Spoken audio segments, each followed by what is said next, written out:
every once in a while, a Rocket League goal comes along that shocks the community. Not just because it's a goal that would take incredible skill and precision and time, but because it literally seems impossible. Like, you go and try to do it and, you know, it just doesn't even make sense that it could be possible. I could definitely include high-level skills, like for example, DLG's ability to air dribble for literally an infinite amount of time, and even include things like endless flip resets. You know, these are the kind of skills that only a few people in the world can master. But I'm more looking at goals that appear to be impossible, like there's some sort of glitch in the Rocket League matrix for just a moment. And maybe down the road we'll see that these goals made sense all along, but for now, they just seem out of this world. I hope you guys enjoy this one. If perhaps you're sucking at Rocket League these days and you're tired of sucking and you wanna stop sucking so that you suck less, check out my Rocket League Mechanics Master Course. Use the link in the description below. I can help you stop sucking. And use code FLuuMP for 30% off your purchase.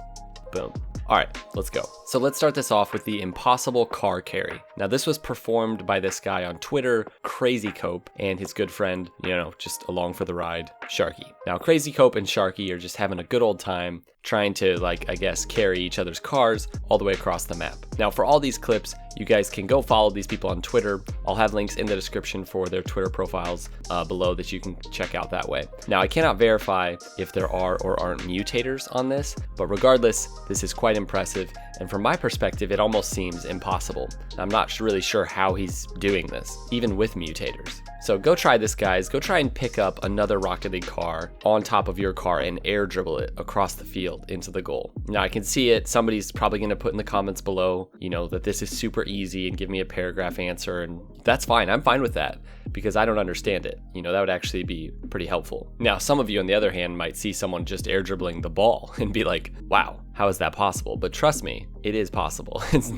It's not that difficult if you put in a lot of time. But air dribbling a car, that's another thing. What are we going to be air dribbling next? Like, we're going to start air dribbling our pets or our loved ones, like just carrying them around the pitch like they're a Rocket League ball? Anyways, if you get a better understanding of, you know, how this is possible, let us know in the comments below how you think it was done. All right, number 4 goes to the 199 kph pinch goal scored by this guy, Lands. Now in the comments below his tweet, you know, posting his goal, Pika J posted a video where he was actually in a competitive lobby and a goal was scored by someone else, a very similar kind of pinch goal, and his was actually 207 kilometers per hour. So a bit faster than Swift Land's goal, but you know, regardless, either of these are just unbelievable. Now I can honestly say I don't really understand pinches. Why is it that one pinch can be 150 kilometers per hour or 140 kilometers per hour, but then something happens with the physics and like the setup is just right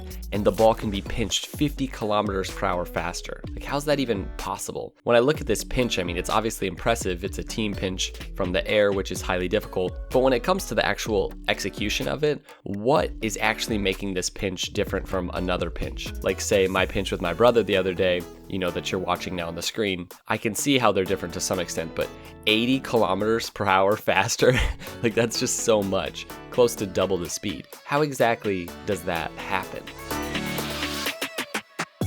Number 3 goes to the Snowday Twirl pinch. Now a lot of pinches are on here for some reason. I don't know why I'm doing that, but I guess I am.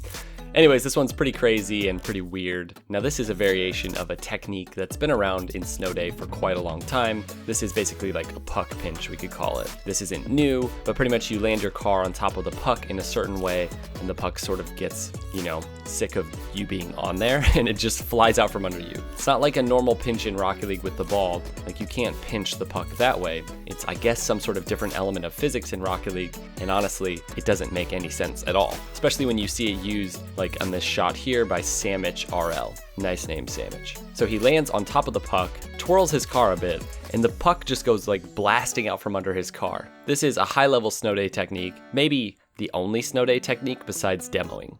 Whatever that was. Dang it. Why didn't I see that coming? You did it last time. Oh, you missed. No! Let's go. Oh my god. So let us know if you guys have any idea why this is possible in Snowday and why the puck reacts this way, because to me it just doesn't really make sense. All right, number 2 actually goes to another pinch. Again, a lot of pinches on here for some reason. Anyways, this was scored by Lucas Giolito. Now, for some reason that name sounds familiar. It's because Lucas Giolito is actually a professional baseball player for the White Sox, and not just some random guy or random player. He's legit like one of the best pitchers in the MLB, and he's also a Rocket League player. So he posted this clip on Twitter, and I actually was messaging him back and forth a little bit, and he sent over the replay so I could have a closer look at it. I think what's so confusing about this pinch is that he's, hitting it with the back of his car, but he's also not moving in what appears to be the right direction. It looks like he's moving sort of away from the ball. I don't know what's happening here, but we're gonna call it the butt pinch. We're not gonna name it after Lucas Giolito. We're just gonna call it the butt pinch. I'm sure he'll be happy with that. All right, so I haven't done this in a while, but I decided to include an honorable mention in this video. Again, coincidentally, another pinch. Honestly, I've been kind of into pinches right now. Just like my thing, I'm just into pinching.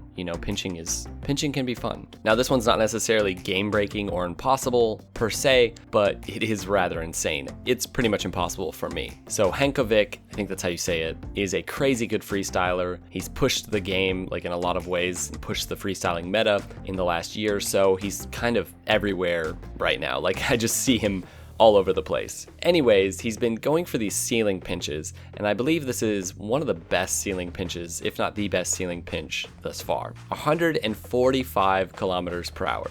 Now, if you go try to do this, you will see that this is near impossible, just like even getting a decent ceiling pinch. I've spent a bit of time doing it myself, and I have yet to figure out how he gets this level of power and speed on the ball. Pretty insane. Nice one, Hankovic. And if you guys want to follow him on Twitter, and he's also, I think, on Instagram, I'll put his links in the description below so you guys can go keep up with some more insane clips. All right, number 1 goes to Survivors or Survivors. Oh, Survivors. Oh, I just got that. Okay.